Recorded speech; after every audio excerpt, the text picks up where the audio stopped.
شب 18 فوریه سال 2024 سراینده و آهنگساز معروف تاجیک حافظ خلقی تاجیکستان، حافظ خلقی ازبکستان، دارنده جایزه دولتی تاجیکستان به نام ابو عبدالله رودکی، راهبر انسامبل دولتی فلک در نزد کمیته تلویزیون و رادیوی نزد حکومت جمهوری تاجیکستان دولتمند خالوف بعد از بیماری طولانی در سن 74 سالگی وفات کرد.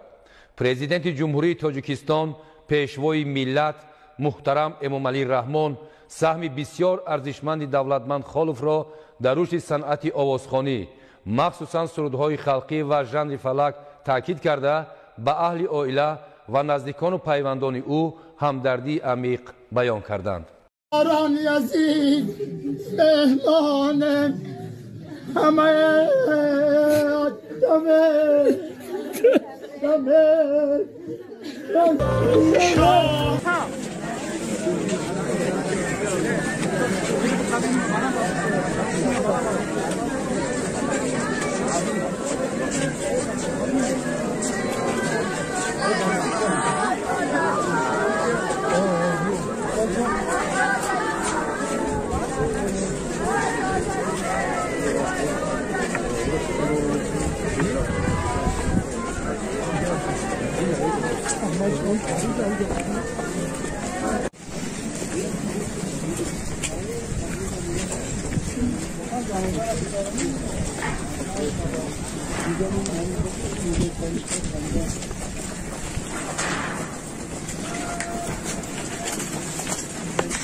Bayram